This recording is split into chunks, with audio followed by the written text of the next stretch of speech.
शहर और गांव डिजिटल हो रहा है, उद्योग लग रहा है, रोजगार बढ़ रहा है, युवाओं का हर सपना साकार हो रहा है। ये झारखंड भी अपना आत्मनिर्भर बन रहा है, खुशहाली छाई है चाहो है अपना झारखंड विकास की ओर बढ़ रहा है, झारखंड विकास की ओर।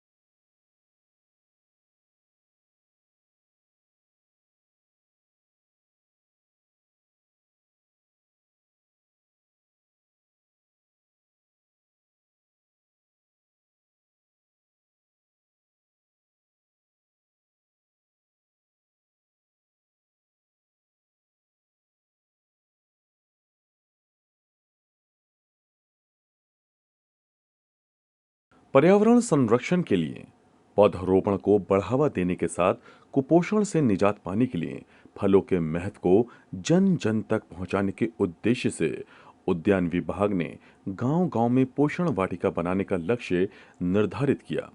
ये पोषण वाटिका आज के समय में पर्यावरण के लिए संजीवनी साबित हो रही है। जोहार, झारखंड विकास की ओर कार्यक्रम में आप सबों का स्वागत है।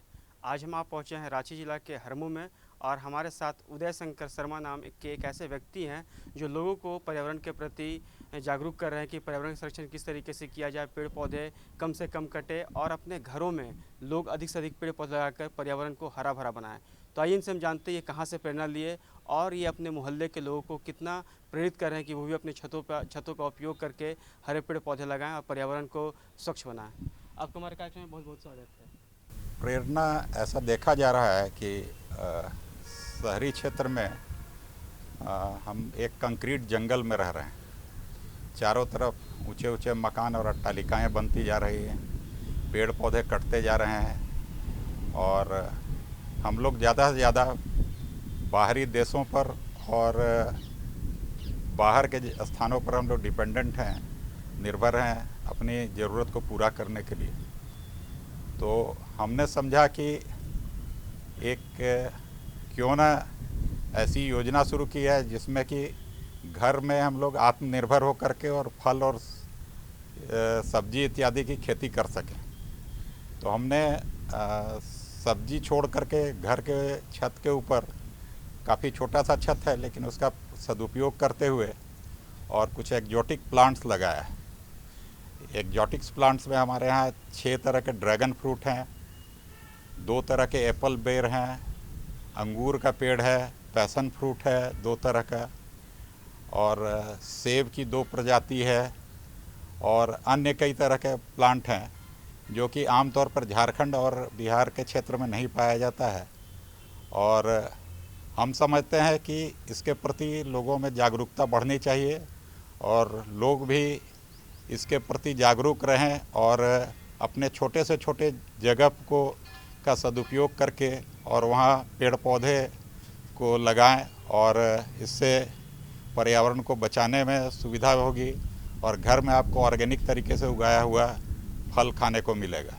इसी क्रम में पोषण वाटिका से जुड़ी और पर्यावरण संरक्षण को गंभीरता से लेने के लिए लोगों के बीच संदेश पहुंचाने के काम कर रहे हैं। राजधानी रांची के रहने वाले उदय शंकर शर्मा जैसा कि आज तेजी से बढ़ती आबादी अपने आवास से व अन्य जरूरतों को पूरा करने के लिए बाग बागीचों को समाप्त कर रही है। गांव में आम, अमरूद, अनार, जामुन, केला, पपीता आदि फलदार पौधे काफी संख्या में लोगों के घर व बगीचों में पाए जाते थे, लेकिन धीरे धीरे कर ये पौधे गायब हो रहे हैं। पेड़ पौधे लगाते हैं तो उसमें पटवन की आवश्यकता होती है और हम लोग अगर ट्रेडिशनल मेथड से पानी देते हैं पेड़ पौधों में तो उसमें जितना भी पानी हमें चाहिए उससे ज़्यादा पानी चला जाता है पौधों में, उससे फसल को भी नुकसान पहुंचता है और इसके अतिरिक्त जो हमारे गमले में पोषक तत्व हैं वो भी बह कर निकल जाते हैं। तो हमने एक ऑटोमेटेड ड्रिप सिस्टम मंगाया है और उसे सारे पौधों में लगाया है ताकि और इसका फंक्शन ये है कि ये अपने नियत समय पे ऑन हो जाता है, नियत समय पे ऑफ हो जाता है और इससे पौधों में ज़रूरत के अनुसार पानी चला जाता है। ये काफ़ी हाईटेक सिस्टम है।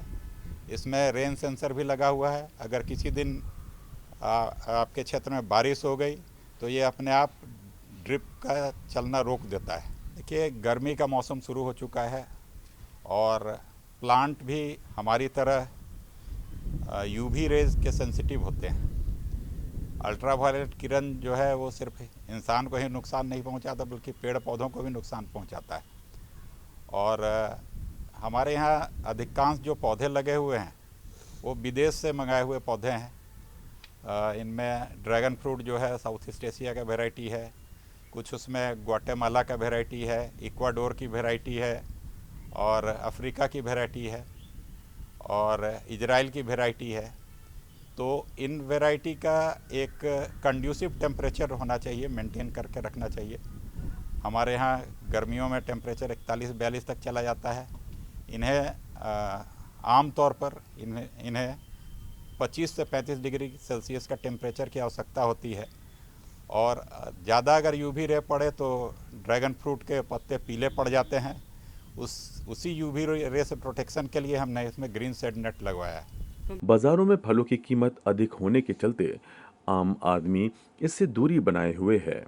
इस प्रकार पेड़ों के अंधाधुंध कटान से पर्यावरण प्रभावित हो रहा है। कुपोषण की समस्या भी आम है। ऐसे में एक तीर से दो निशाने लगाने की कोशिश शुरू हुई है। कुपोषण का दंश झेल रही तराई के लोगों को फलों को खाने से मिलने वाली प्रोटीन व विटामिन के बारे में जानकारी दी जा रही है। जैविक खाद तो सबसे बड़ा स्रोत है आपका काऊ डंग, जिसे गोबर कहते हैं आम बोलचाल की भाषा में। सड़ा हुआ गोबर, वर्मी कंपोस्ट और किचन वेस्ट, जो आपके घर में फल सब्जी और आमतौर पर प्याज और लहसुन के छिलके निकलते हैं, उसे हम किचन वेस्ट कहते हैं।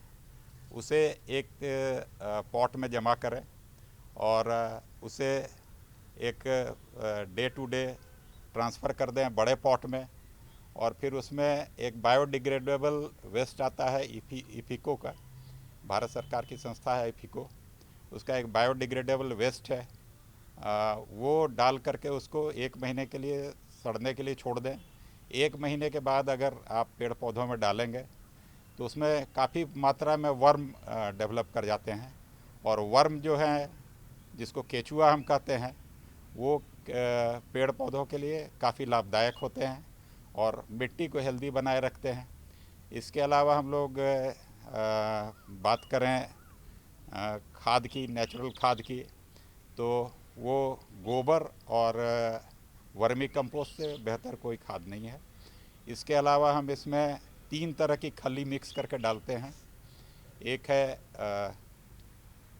सरसों की खली, दूसरी है नीम की खली और तीसरी है करंज की खली। महीने में ये जितने भी पौधे हैं इनमें सभी में एक बार हम उसका घोल बना करके और 1 हफ्ता सड़ा लेते हैं।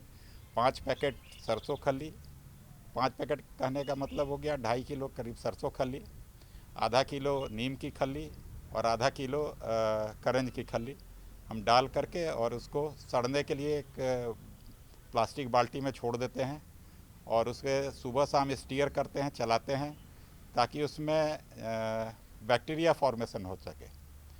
और उसी को हम लोग 1-1 मग करके और हर एक पौधे में डाल देते हैं, जिससे पौधों का ग्रोथ काफ़ी अच्छा होता है और ये हरे भरे रहते हैं और इसमें बैक्टीरिया जो प्लांट के ग्रोथ के लिए ज़रूरी है वो इन्हें महंगे फल निःशुल्क मिल सके, इसके लिए अपने घर के आसपास ही पोषण वाटिका विकसित करने के लिए प्रेरित किया जा रहा है। पोषण वाटिका के लिए आम, अमरूद, नींबू आदि फलदार पौधे भी निःशुल्क दिए जा रहे हैं। पोषण वाटिका के तहत पोषण और जड़ी बूटियों के वृक्षारोपण से बाहरी निर्भरता कम होगी और समुदायों की उनकी पोषण सुरक्षा के लिए आत्मनिर्भर बनाया जाएगा।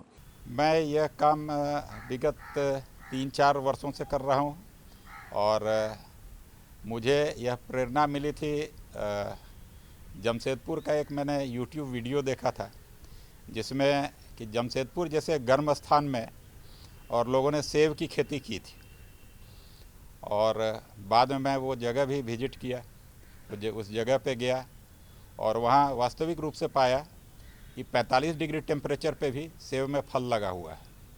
मैंने समझा कि अगर जमशेदपुर में ये हो सकता है तो हमारे रांची में ये क्यों नहीं हो सकता है। तो मैं उसी से प्रेरणा ले करके और 2 हॉट एप्पल वैरायटी का सेब मंगाया और इसे काफ़ी नॉरिश किया, इसको नर्चर किया और उसका परिणाम यह देखने को मिला है कि 2 साल में मुझे एक इजराइल की वैरायटी आती है अन्ना, उसमें पहली बार सैंपल फ्रूट देखने को मिला है। उसमें 2 फल भी लगे हुए हैं और वो मैं आपको दिखाऊंगा। देखिए, संक्षेप में बात यही है कि आप अगर प्रकृति को संरक्षित करेंगे तो प्रकृति आपको संरक्षित करेगी। अगर प्रकृति का आप विनाश करेंगे तो आपका भी विनाश तय है। इसीलिए हमें प्रकृति से जुड़ना चाहिए और प्रकृति के करीब जाना चाहिए और जितना हो सके कम से कम स्थान में और ज़्यादा से ज़्यादा इसे हरा भरा करना चाहिए। आमतौर पर लोग घरों को कंक्रीट जंगल बना देते हैं। हमारे यहाँ भी स्थान की कमी है। 2800 स्क्वायर फीट का मेरा कवरेज एरिया है पूरे घर का। उसी में हमने कुछ बड़े कुछ छोटे पौधे लगाए हैं। उसमें मुझे एक शुरू से शौक़ था जैव विविधता को प्रोत्साहित करने का। तो मैं सोचा कि अलग अलग देश के जो पौधे हैं जो कि भारतीय माहौल में हो सकते हैं, भारतीय क्लाइमेट को सूट करते हैं, वो मंगा करके क्यों ना इसका प्रयोग किया जाए। तो मैं देख रहा हूँ कि मेरा प्रयोग सफल है। मैं यहाँ रांची में आप लोगों ने चंदन की खेती नहीं देखी होगी। मैं 2 तरह का चंदन भी लगाया हुआ हूँ नीचे। एक उसमें लाल चंदन है और एक सफ़ेद चंदन है।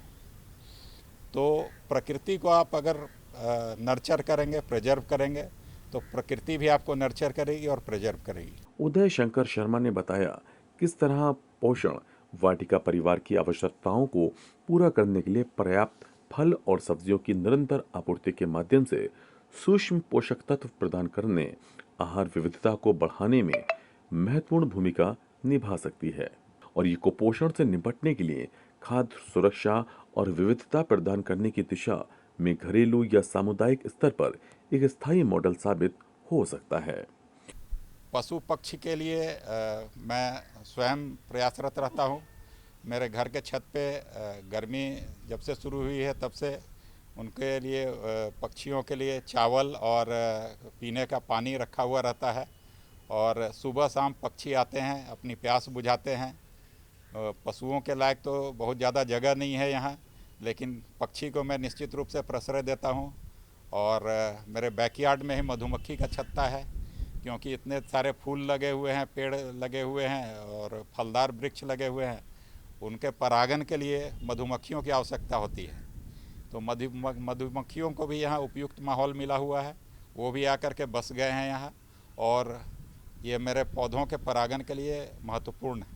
मैं सिंपल ग्रेजुएट हूँ और मैं झारखंड सरकार का सेवानिवृत्त अधिकारी हूँ और मैं बीपीएससी में एक पेपर रखा था मैंने एग्रीकल्चर। उस समय मुझे एग्रीकल्चर के प्रति रुझान हुआ और मैं उसी समय से चाह रहा था कि कुछ छोटे ही पैमाने पे सही कुछ प्रयोग करके देखूं और आज यह प्रयोग थोड़ा बहुत सफल हुआ है। मेरे पास अगर ज़्यादा बड़ा प्लॉट होता तो मैं इसे ज़्यादा बड़े पैमाने पर ले जा सकता था। देखिए, पौधे अगर हैं तो उसमें बीमारियां लगेंगी और उसमें कई तरह की तकनीकी खामियां भी आएंगी और इसका सब का उपाय है। अगर जो आमतौर पर मैंने यहाँ ज़्यादातर ड्रैगन फ्रूट लगाया हुआ है। ड्रैगन फ्रूट एक डिजीज रेजिस्टेंट प्लांट है, इसमें ज़्यादा बीमारी लगती नहीं है। और सब प्लांट्स में अगर बीमारी लगती है तो मैं उसमें नीम ऑयल स्प्रे करता हूँ। नीम ऑयल से होता है कि वो जैविक भी है और उसमें कोई किसी तरह के हार्मफुल केमिकल्स नहीं मिले होते हैं, और इससे होता है कि हमारा जो एक हार्मफुल केमिकल से जो हमारे शरीर पर बुरा इफेक्ट पड़ता है, जो कि कैंसरस होता है, वो हमारे शरीर को न जाए। कम से कम घर के खाने में तो कम से कम वो ना हो। पोषण वाटिका की स्थापना के अभियान को आगे बढ़ाने के लिए आंगनबाड़ियों के साथ सहयोग लिया जा रहा है और वहां लगाए जाने वाले पौष्टिक और हर्बल वृक्षों को भी तय किया जा रहा है, जिससे कि अगर हम पोषण पर ध्यान देते हैं तो दवाओं की आवश्यकता ही नहीं पड़ेगी।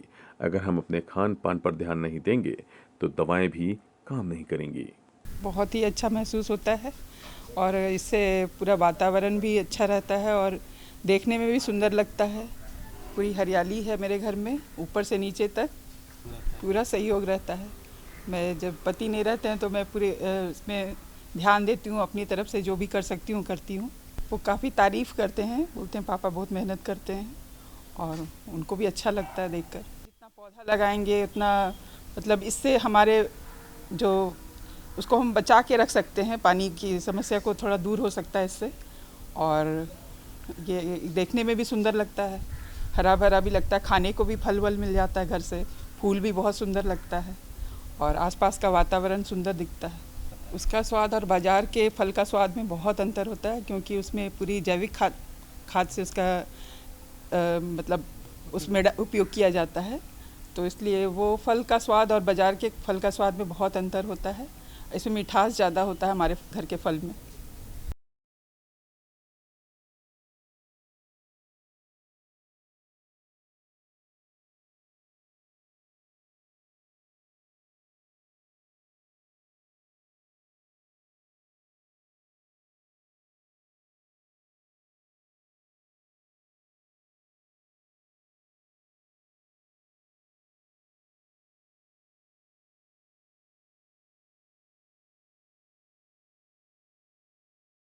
आज सफल महिलाओं के रूप में अपनी पहचान बना रही अनगढ़ा प्रखंड के हेसल गांव की ममता देवी। ममता आज ड्रिप और मल्चिंग विधि से टमाटर की खेती कर बेहतर आमदनी कमा रही हैं। उन्होंने ड्रिप सिंचाई के साथ प्लाई मल्च फिल्म बिछाकर ऊंचे बिस्तरों पर टमाटर के पौधे की रुपाई की। नमस्कार, मैं हूं आपके साथ नीरज। झारखंड विकास के और कार्यक्रम में आपका बहुत बहुत स्वागत है। आज हम आ पहुंचे रांची जिला के अनगढ़ा प्रखंड के हेसल ग्राम में, जहां पर ड्रिप और मल्चिंग पद्धति के द्वारा खेती करके ममता देवी के जीवन में कितना बदलाव आया है, आइए हम जानते हैं। मल्चिंग विशेषकर खुला तौर और मल्चिंग के पे बहुत मतलब किसान को क्षति कम है न, ये लाभ ज़्यादा है। जैसे मल्चिंग करते हैं तो हम लोग को निराई गुड़ाई में आसानी होता है, प्लस में खाद जो डालते हैं हम लोग वो खुला में डालने से जो घास आता उगता है वो घास अपने ही कर लेता है, लेकिन मल्चिंग में डालने से वो डायरेक्ट पौधा को जाता है। वो होता है मतलब प्रॉफिट इसमें ज़्यादा होता है, इसका बढ़त उपजाऊ। अदर में लगाइएगा खुला में तो उसमें ऐसा पौधा विकसित नहीं हो पाता है, मल्चिंग में लगाने से वो पौधा थोड़ा अच्छा रहता है। अभी हम लगभग सब सब्जी फल ये सब का करते हैं। जैसे अब तरबूजा ख़त्म हुआ अभी तो टमाटर का किए हैं, स्ट्रॉबेरी ख़त्म हुआ कुछ दिन पहले, ऐसा खीरा ये सब सब्जी का करते हैं, टमाटर बैगन सब। बचाव के लिए हम इसका देख रेख करते रहते हैं। सही समय में कुछ भी थोड़ा सा डैमेज दिखता है तो उसको उसका बीमारी जानते हैं, क्या प्रॉब्लम है, किस चीज़ का कमी हो रहा है, फिर उसको दवाई स्प्रे करते हैं। ड्रिप से फ़ायदा होता है, पानी की बचत होती है, टाइम मतलब एक आदमी में इतना बड़ा एरिया को हम ये कर लेते हैं ड्रिप के माध्यम से। खुला में करते तो ये पॉसिबल नहीं था। इस समूह में जुड़ के हमको जैसे समूह बना, जुड़े समूह में, उसके बाद में जय हम लोग के ई में समूह से एक जायका प्रोजेक्ट आया। जायका प्रोजेक्ट की ओर से 25-30 मिल के लिए हम लोग को मल्चिंग मिला था, उसी से शुरुआत किए हैं। अभी मल्चिंग मिला, ये ड्रिप मिला, उसी से शुरुआत करके अभी 3-4 एकड़ में खेती कर रहे हैं हम, 25-30 मिल से शुरू करके ही। मल्चिंग के अभ्यास से नमी संरक्षण, खरपतवार दमन और मिट्टी की संरचना के रख रखाव में मदद मिली। मल्च से उर्वरक की उपयोग दक्षता में भी सुधार होता है। मल्च के उपयोग से कीटों और वायरल रोगों की घटनाओं में कमी आती है। ममता देवी का मानना है कि इन तकनीकों का पालन करके वो पानी और उर्वरक की बर्बादी को कम कर सकती हैं और पानी के उपयोग की दक्षता भी बढ़ा सकते हैं। पैसे की ज़रूरत हम लोग को है, ग्राम संगठन से है, पीजी से है, महिला समूह में जो है एसएचजी से हम लोग लोन लेते हैं। जब शुरुआती में लोन लेते थे, लेकिन अब उतना ज़रूरत नहीं पड़ता है लोन लेने का। खर्चा जैसे एक मतलब ये छोटा सा एरिया है, इसमें एक मल्चिंग का रोल लगा है, उसका है इसलिए 2200 रुपया आता है एक रोल का। बस 2200 ये रोल का हुआ। ड्रिप तो पाइप तो पहले से लगा हुआ है, और जो इसमें लेबर चार्ज है वही खुद अपने से कर लेते हैं। पहले हम समूह में काम करते थे, ऐसे ही मतलब वैसा कोई चीज़ नहीं था। धान मड़ुआ होता था, जो सालाना खेती वही करते थे। समूह से जुड़ने के बाद में हमको जायका तरफ से ये प्रोजेक्ट आया, तो वही ड्रिप मिला। ड्रिप से अब धीरे धीरे अपना खेती कर रहे हैं। अगला किसान को भी इसमें प्रोत्साहित कर रहे हैं।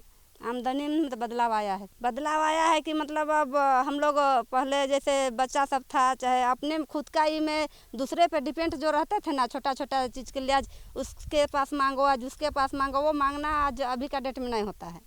खुद से सोचते हैं कि हम दूसरे को एक दूसरे को लेके चलेंगे, ऐसा मांगने का नौबत अभी तो नहीं है। इसमें से सर सब भी सहयोग करते हैं, प्लस में सब काम में हम लोग सब बाल बच्चा जो है, अपना हस्बैंड है, साथ में बच्चा सब है, और फिर ज़रूरत पड़ता है तो लेबर भी लगाते हैं। वो तो संभव नहीं था सर। जैसे होता है ना, बिना गुरु का रास्ता चलना थोड़ा सा कठिन होता है। अपने में मतलब कोई मार्गदर्शक अच्छा हो तो फिर चलने में कठिनाई नहीं है। उसी तरह से ये हम लोग को मिला, तो फिर आज उसी के माध्यम से धीरे धीरे चल रहे हैं। अब कुछ अच्छा कर रहे हैं तो अगला कंपनी वाले भी आ रहे हैं, अगला जगह से भी संस्था वाले आ रहे हैं, वो दूसरा कुछ जानकारी देके जा रहे हैं। जैसे आज आप लोग आए, वैसा तरह से बहुत कोई चाहते हैं, तो कुछ ना कुछ मतलब थोड़ा थोड़ा एक दूसरे से जानकारी हो रही है। इस विधि से कीट एवं रोगों का प्रकोप कम हो गया है। पौध मृत्यु दर में कमी के कारण प्राप्त फल बेहतर गुणवत्ता और रंग के हैं, जिससे उन्हें बाजार में अधिक कीमत मिलती है। इस पद्धति में पानी की बचत होती है। ड्रिप सिस्टम से पानी सीधा पौधों की जड़ों तक पहुंचता है और खरपतवार भी नहीं होते हैं। जब हम पैसा नहीं कमाते थे, उसमें बच्चों पर उतना खास ध्यान नहीं रख पाते थे, चाहे अपने ऊपर, चाहे मतलब और कोई चीज़ के बारे में ना मतलब सोचना पड़ता था कि कैसे ये चीज़ को मैनेज करेंगे, कैसे ये चीज़ को करेंगे। लेकिन अभी का डेट में वैसा नहीं है। मेरा पति का तो 100% सहयोग है। हम लोग दोनों मिल के ही खेती करते हैं। वो कहीं काम अभी छोड़ दिए हैं। पहचान तो सर, पहचान को तो कैसे बताए कि पहचान कितना बना है। अभी हर जगह में जैसे कहीं भी किसी का खेती में किसान का कुछ प्रॉब्लम होता है, तो हम लोग को फ़ोन करता है कि मेरा बारी में ऐसा हुआ, मेरा पौधा को ऐसा हुआ, तो हम लोग उसको जानकारी देते हैं जितना मेरे पास है। वैसा उदाहरण है सर, इतना महिलाएं मेरे साथ जुड़ी हुई है, चाहे और बाहर दूसरा मतलब जी गांव का भी है, अनगढ़ा प्रखंड का ही दूसरा गांव का ही किसान हमसे संपर्क लेता है, और उन लोग के इसे हम खेती कराते हैं। बाज़ार की व्यवस्था है हम लोग का यहाँ सामने में 3-3 किलोमीटर के अंदर में 2-2 बाज़ार लगता है। सप्ताह में 4 मार्केट लगता है, टाटी सिलवी और गुंदरी पोखर। बेचने का तो वैसा दिक्कत नहीं होता है, और ज़्यादा माल रहता है तो व्यापारी जो होते हैं वो बारी आ जाते हैं। वैसा हमको कभी दिमाग में नहीं आया सर, कहे कि पहले हम प्राइवेट सेक्टर में काम करते थे, हमको 8-9 हज़ार रुपया महीना मिलता था। उतना में मेरा घर परिवार बच्चा सबका, एक बच्चा का खर्चा कम से कम 5,000 है अभी मेरा। तो उतना में एक महीना में अगर उतना हम कमाते हैं तो उतना संभव नहीं था कि जैसा हम अभी कर रहे हैं ना बच्चा के ऊपर, चाहे खुद का ऊपर, परिवार के ऊपर, वो नहीं था। नौकरी एक दूसरे के अंदर में 12 घंटा रह के करना और अपना जो बिजनेस है, ये में बहुत अंतर है। मेरा शादी 2011 में हुआ। उस समय इसलिए थोड़ा दयनीय था सर। आज नहीं है, मतलब जो भी है ठीक ठाक है।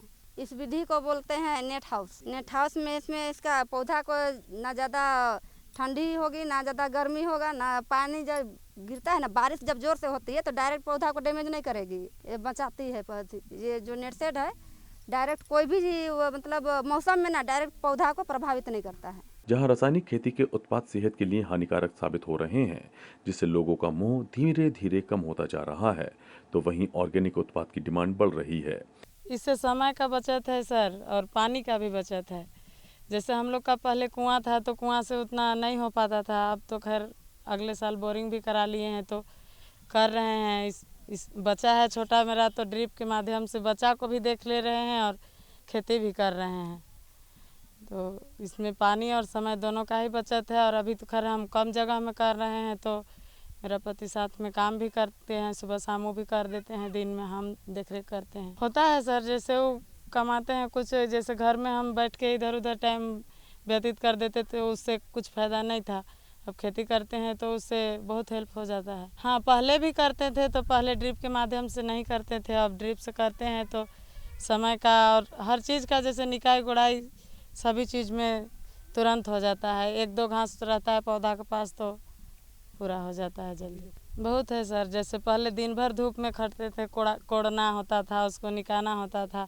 अब जैसे सुबह शाम करते हैं और जल्दी से हो जाता है। दवा जैसे पहले छिड़काव केवल करते थे, जड़ में जैसे वैसा देने का नहीं होता था। वो तो कोई भी दवा हो, जड़ का हो या ऊपर पत्ते फूल पत्ती का हो, तो सबको हम लोग पहले छिड़काव करते थे। अब ड्रिप का माध्यम से तना वाला तना में चला, यानी जड़ वाला जड़ में नीचे चला जाता है पानी के द्वारा, और पत्ता में जो देना होता है वो ऊपर से छिड़काव करते हैं। ये सेहत के लिए लाभकारी तो है ही, किसान इस विधि को अपनाकर अपनी आय दोगुनी कर रहे हैं, जिसका फायदा सीधा साधा ममता देवी को और साथ ही इन जैसे अन्य किसान को भी मिल रहा है।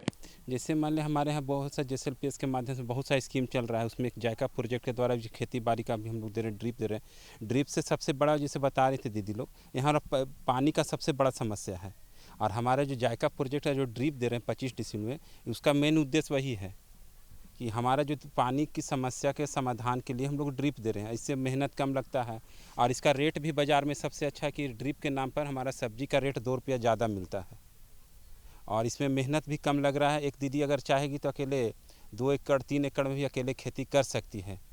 और जब JSLPS के आने से बात है, अनगढ़ा जैसा ये सुदूरवर्ती जो क्षेत्र है यहाँ का, वहाँ पर आज समूह के माध्यम से अपने विभिन्न जो भी उनकी आवश्यकता है उस समूह के माध्यम से, चाहे खेती बाड़ी हो चाहे रोजगार के लिए हो, वो समूह के माध्यम से अपने आवश्यकताओं को पूरा, अगर खेती बाड़ी के लिए उनको पैसा चाहिए तो समूह से ले रही हैं, अगर रोजगार करना चाह रही तो रोजगार के लिए पैसा ले रही हैं, अगर पशुपालन का खेती के बकरी पालन मुर्गी पालन कर रही है तो जोहार प्रोजेक्ट के माध्यम से हम लोग को बकरी पालन मुर्गी पालन उनको करा, जो जिस तरह का जिनको दीदी की ज़रूरत है वो हम लोग कर रहे हैं।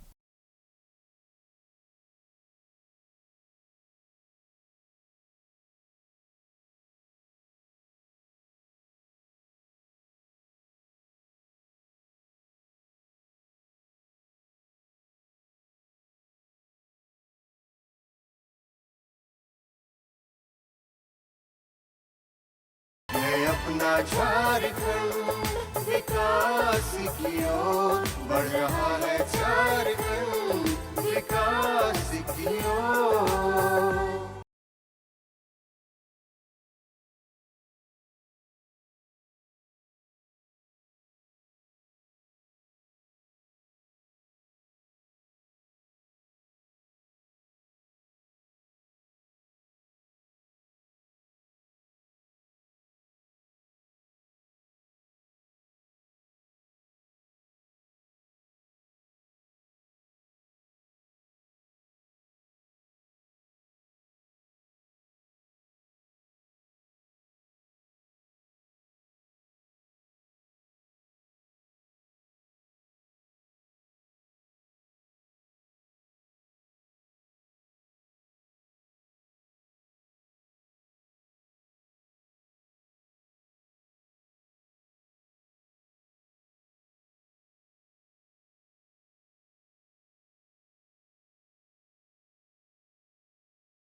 यहाँ स्मार्ट शहर और गांव डिजिटल हो रहा है, उद्योग लग रहा है, रोजगार बढ़ रहा है, युवाओं का हर सपना साकार हो रहा है। ये झारखंड भी अपना आत्मनिर्भर बन रहा है, खुशहाली छाई है चाहो, है अपना झारखंड विकास की ओर बढ़ रहा है, झारखंड विकास की ओर। नमस्कार, जोहार। आप सभी दर्शकों का स्वागत है हमारे कार्यक्रम झारखंड विकास की ओर में। हम अपने कार्यक्रम के ज़रिए आपको हमेशा यही दिखाने की कोशिश करते हैं कि किस तरह झारखंड में विकास के कार्य किए जा रहे हैं, लोगों को कैसे रोजगार मुहैया कराया जा रहा है ताकि लोग आर्थिक रूप से मजबूत बन सके। कहा जाता है ना कि अगर आपके पास रोजगार होगा तो आप आर्थिक रूप से मजबूत बनेंगे, साथ ही मानसिक रूप से भी स्वस्थ रहेंगे। तो सोचिए हमारे लिए रोजगार कितना ज़रूरी है। और आज केंद्र सरकार की बहुत सारी योजनाएँ चलाई जा रही हैं जिससे लोगों को रोजगार मिल रहा है ताकि लोग अपने परिवार का सही ढंग से पालन पोषण कर सके और आर्थिक रूप से तो मजबूत बन ही सके। तो आज के इस कड़ी में हम आपको लेके चलेंगे अनगढ़ा प्रखंड के सोसो नवागढ़ गांव और यहाँ हम दिखाएंगे मनरेगा पार्क से कैसे यहाँ के लोग लाभान्वित हो रहे हैं, कैसे यहाँ के लोगों को रोजगार मुहैया कराया जा रहा है मनरेगा पार्क के जरिए। और साथ ही लोगों को पार्क तो मिल ही रहा है और रोजगार भी मिल रहा है। मनरेगा पार्क जहां लोगों के रोजगार का सृजन हो रहा है, एक ऐसा पार्क जहां सरकार की योजनाएं धरातल पर उतर रही हैं और ग्रामीणों के वर्तमान से लेकर भविष्य को संवारने में अहम भूमिका निभा रही है। जोहार, मैं सचिन कुमार, झारखंड विकास की ओर कार्यक्रम में आप सभी दर्शकों का स्वागत है। आज हम आए हुए हैं रांची जिला के अनगढ़ा प्रखंड के सोसो नवागढ़ गाँव में, जहाँ हम जानेंगे यहाँ के ग्रामीणों से कि मनरेगा पार्क से यहाँ के ग्रामीण किस प्रकार लाभान्वित हो रहे हैं, उनके जीवन में कितना बदलाव आया। आइए यहाँ के ग्रामीणों से हम जानते हैं। देखिए, जब हम लोग लोगों से सुन रहे थे कि आम का खेती करने से दुगुना लाभ होता है, तो हम लोग सोचे भाई कैसा जगह में करना चाहिए। तो ये हमारा बंजर ज़मीन था, पलास का जंगल भरा हुआ था इसमें। तब हम पलास का पत्ता को हटा करके और आम का पौधा लगवाए मनरेगा योजना के तहत, जिसमें 3 साल जो बोले थे कि 3 साल बाद फल आना शुरू हो जाएगा, वास्तव में 3 साल बाद फल आना शुरू हो गया। और आज का डेट में ये करीब 4था साल का फल पेड़ है, जिसमें आज जो फल देख रहे हैं ये 4था साल का फल है, पेड़ है। और अगले साल हम करीब 1 कुंटल आसपास बेचे थे और इन साल हमको लग रहा है करीब 2 कुंटल आसपास इन साल भी हो ही जाएगा, क्योंकि इतना जगह पे है। तो ये है, बाकी घर में खाने के लिए आम हो जाता है। और ये हम ये समझ करके लगाए कि जैसे अभी हमारा जो काम करने का समय है तो हम कहीं से भी काम करके दिखा रहे हैं, लेकिन जब हमारा उम्र 60 साल के पार हो जाएगा, जब हमारे बाल बच्चे अपने अपने परिवार प्लान चलाने लगेंगे, तो हो सके हम उस समय, हम तो कोई नौकरी नहीं है कि हमको कहीं से पेंशन आएगा, तो हम पेंशन के रूप से हम इस पौधा से हम लाभ लेंगे, यही समझ करके हम इस पौधा को लगाए, ताकि 1 साल में कम से कम हमको अगर 50,000 से 1 लाख का भी अगर आम बेचते हैं तो हमारा माने 12 महीना का खर्चा हम बुढ़ापा समय में हम निकाल लेंगे। ये समझ करके हम आम का बगीचा लगवाए हैं 1.5 एकड़ एरिया में, और इससे हमको जिस उम्मीद पर लगाए हैं उसका हमको पूरा लाभ दिख भी रहा है और हमको मिल भी रहा है। सरकार की इच्छा शक्ति और ग्रामीणों की मदद से मनरेगा की 10 से ज़्यादा योजनाएं चलाई जा रही हैं, जैसे सिंचाई कूप, डोभा, दीदी बाड़ी, वर्मी कंपोस्ट, टीसीबी, शेड सहित अन्य मनरेगा से संचालित योजनाएं यहां धरातल पर उतर रही हैं। देखिए, इसमें सबसे पहले तो ग्राम सभा में प्रस्ताव रखे कि भाई हमको आम का बगीचा लगवाना है, तो अगर यदि हमको क्या है इसमें, तो बोला ग्राम सभा में लिखवाइए। ग्राम सभा में लिखवा करके दिए, तब कर्मचारी रिपोर्ट आया, बोला कर्मचारी रिपोर्ट दिख के दीजिए कि ज़मीन किसका है, किसके नाम से दर्ज है। तो वो सब चीज़ हम लोग करके दिए। तो फिर वहाँ से बोला कि आप गड्ढा खोदिए, तो गड्ढा खोदने लगे। फिर मजदूर को पैसा चला गया, तो लगभग 3.5 लाख के आसपास का हमारा है, 3 लाख करीब 94 आसपास का मेरा ये है स्कीम है। एक आदमी का जो 174-72 रुपया का जो ये था मजदूरी, उसी के हिसाब से हम लोग इस काम को किए। और आज का दिन में जो हम उम्मीद था हमको उतना सारा सफलता मिला, पेड़ भी बड़ा हो गया, फल भी देना शुरू हो गया। जैसे हमको गड्ढा खोदते समय, जब गड्ढा खोदे इसका मजदूरी भुगतान भी मिला, साथ में एक डॉक्टरी पैकेट जो आता है, दवा पैकेट, वो भी मिला, बोर्ड मिल गया, इमारती पौधा 96 पीस मिला, उसको भी हम लोग लगाए। इसके अलावे घेराबंदी है, जो किनारे किनारे पशु बचाओ घेराबंदी, वो हम पहले सूखा लकड़ी से किए, फिर कच्चा वाला से लगाए, फिर तार घेरा मार दिए। सिंचाई से तो हम लोग मजदूर से भार के द्वारा पहले हम लोग ला करके पौधा में हम लोग पटवाए, इस तरह से है। देखिए अभी तो जस्ट पौधा का स्टार्टिंग है, इसलिए बहुत ज़्यादा लाभ तो नहीं लिए हैं, लेकिन पौधा देख करके हमको लग रहा है कि अब हमारा जीवन में बदलाव होगा। इसमें यह है कि यदि आप कहीं भी थके मंदे हैं आकर के यहाँ बैठ जाइएगा तो आपको इतना सुंदर सा ऑक्सीजन मिलेगा कि आपको लगेगा कि नहीं हम दिन भर हम यहीं टाइम बिताएं। इस तरह से ऑक्सीजन का कमी अभी यहाँ नहीं है और हमको लगता है कि ये लाभ बाकी लोग को भी मिलेगा। इसी क्रम में आपको दिखाते हैं किस तरह अनगढ़ प्रखंड के सोसो नवागढ़ में मनरेगा पार्क के जरिए यहाँ के ग्रामीण लाभान्वित हो रहे हैं। ग्रामीणों को ये महीने में कम से कम 20 दिन रोजगार की गारंटी है। यहाँ न सिर्फ ग्राम विशेष में स्थायी परिस्थितियों का सृजन हो रहा है, बल्कि संबंधित प्रखंड में रोजगार मांगने वाले श्रमिकों को रोजगार की गारंटी भी सुनिश्चित की जा रही है।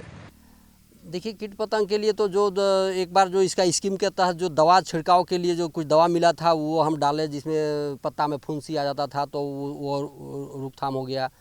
आपका कुछ कीट पतंग इसका पत्ता को काट दे रहे थे, उसका भी दवा डाले तो वो हो गया, उससे बचा हुआ। कुछ कीड़ा ऐसे लगने लगे कि उसका